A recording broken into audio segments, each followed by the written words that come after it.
الحمد لله نحمده ونستعينه ونستغفره ونؤمن به ونتوكل عليه ونعوذ بالله من شرور انفسنا ومن سيئات اعمالنا من يهده الله فلا مضل له ومن يضلل فلا هادي له فاعوذ بالله من الشيطان الرجيم بسم الله الرحمن الرحيم ان تنصروا الله ينصركم ويثبت اقدامكم وقال الله في موضع آخر ولا تهنوا ولا تحزنوا وأنتم الأعلون إن كنتم مؤمنين صدق الله العظيم.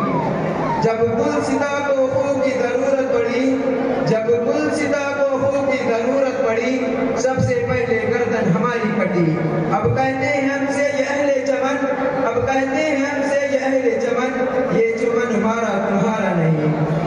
آج میں آپ حضرات کے سامنے ہندوستان کے مسلمانوں پر ہونے والے سیاسی ظلم و ستم اور دین اسلام کو ختم کرنے کی اور ناپاک گراؤنی سازش اور کوشش کے موضوع پر کچھ عرض کرنا چاہتا ہوں. امید ہے کہ بغور سماعت فرمائیں گے.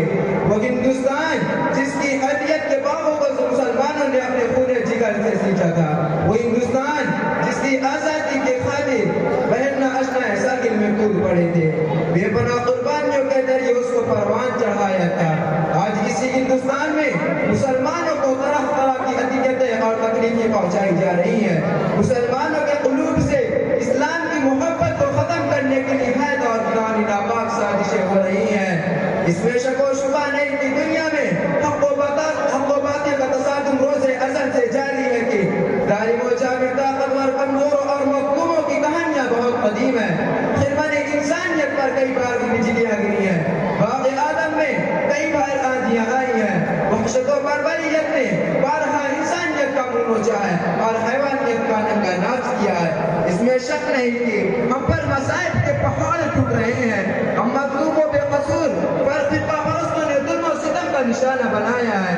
ہماری ماں اور بہنوں کی عزت و آبرو لوٹی جا رہی ہے. برادران اسلامی, تو ہندوستان میں کسی بھی دور میں مسلمانوں کا حامی کوئی نہیں تھا, لیکن جب سے فرقہ پرستوں نے ہندوستان میں جنم لیا اس وقت سے مسلمانوں کی رہی سے سکون و چین چھن گیا, کیونکہ فرقہ پرستوں نے ہما وقت مذاہب اسلام کو مٹانے کے لیے نہ جانے کیسی رچنا رچی ہے.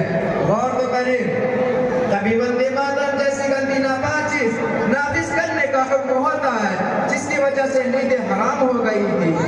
آج بھی بہت سارے اسکولوں میں یہ گیت گائے جاتے ہیں جس گیت میں ذرا کفر بھرا ہوا ہے, جس گیت کو ایک بار پڑھنے سے انسان اسلام سے خارج ہو جاتا ہے, جس گیت کو پڑھنے سے مسلمان نہیں رہتا ہے.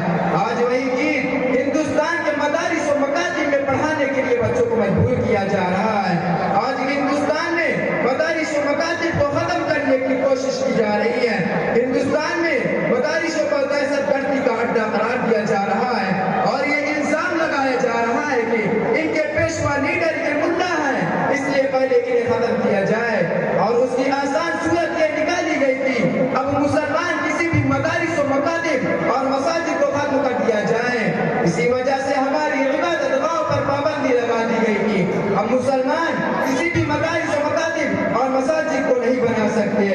شاید ان کو معلوم نہیں کہ مسلمان کی جب تک سانسیں چلتی رہیں گی دین اسلام اور مکاتب و مساجد پر کسی طرح کی آنچ نہیں آنے دیں گے.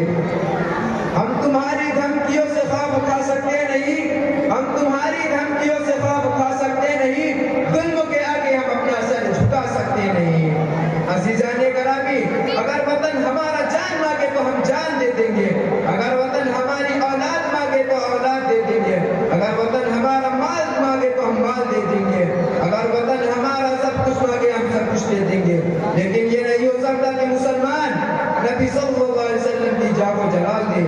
یہ نہیں ہو سکتا کہ مسلمان آخرت چھوڑ کر دنیا کو ترجیح دے.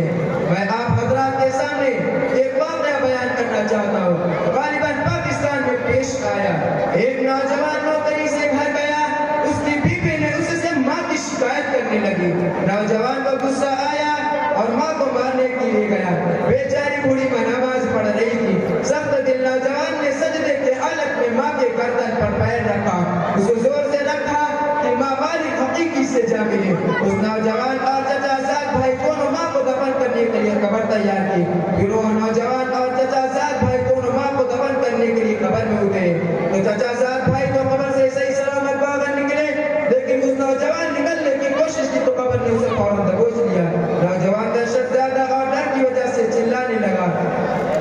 میں اپنی بات کو اسی پر ختم کرنا چاہتا ہوں. وآخر دعوانا